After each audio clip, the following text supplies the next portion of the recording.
لا شاری بەغدا پرسی سربەخۆی هەرێم باسێکی گەرمی نێو کۆنفرانسی گفتوگۆی بەغدا بوو. زۆرێک لە بەرپرسانی باڵای کوردیش جەخت دەکەنەوە دەبێت لێرەوە پرسی سربەخۆی هەرێم یەکلا بکرێتەوە.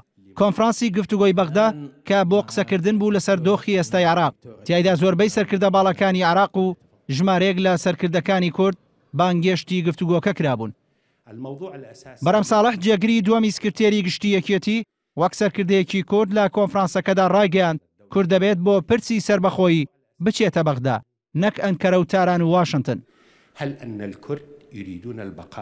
بابەتە گرنگەکە لە پرسیارێکی جەوهەریدایە کە ئەویژەوەی ئایا کورد دەیەوێت لە چوارچەوەی عێراقدا بمێنێتەوە یاخود دەیەوێت سربەخۆ بێت.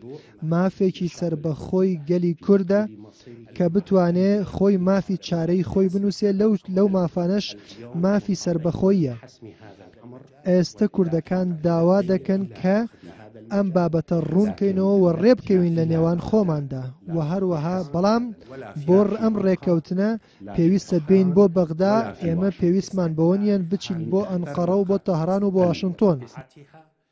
پرسی سربەخۆی هەرێم تەنها بەشێک نەبوو لە وتاری سەرکردە کوردەکان بەڵکو بەرپرسە عێراقیەکانیش قسەیان لەبارەوە کرد.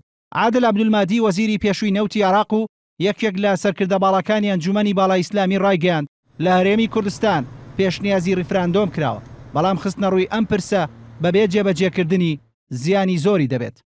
لە دوای جەنگی جیهانی یەکەمەوە پرسی سربەخۆیی کوردستان لە ڕێکەوتنە نێودەوڵەتیەکان خراوەتە ڕوو و ئەوە هەر ڕوو دەدات.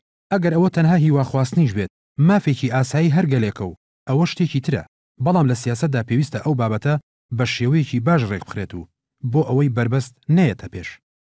جگە لە پرسی سربەخۆیی قەیرانی دارایی هەرێمی کوردستانیش لە گفتوگۆی بەغدا باسی لێوەکرا.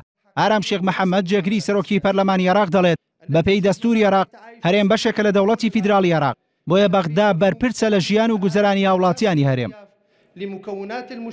بەپێی دەستور هەرێمی کوردستان بەشێکە لە دەوڵەتی عێراقی فیدراڵ و بەغدا بەرپرسە لە ژیان و گوزەرانی هاوڵاتیانی هەرێم. پێویستە داوا لە دەسەڵاتەکانی جێبەجێکردن لە بەغدا و هەولێر بکرێت لە سادانی هاوڵاتیان بوەستن و چارەسەری کێشە هەڵپەسێدراوەکانی نێوانیان بکەن وەک کێشەی ناوچە جێناکۆکان و شایستەدارایەکانی پێشمەرگە. پێشتریش بەرپرسانی باڵای هەرێم ئاماژەیان بۆ ئەوە کردووە کە لەسەر پرسی سربەخۆیی لەگەڵ بەغدا گفتوگۆ دەکەن و بۆ ئەو مەبەستە شاندێکی باڵا لەلایەنە سیاسیەکانی هەرێم پێک دەهێنن بۆ ئەوەی سەردانی بەغدا بکەن، بەڵام هێشتا لایەنەکان لەسەر پێکێنانی شاندەکە ڕێک نەکەوتون.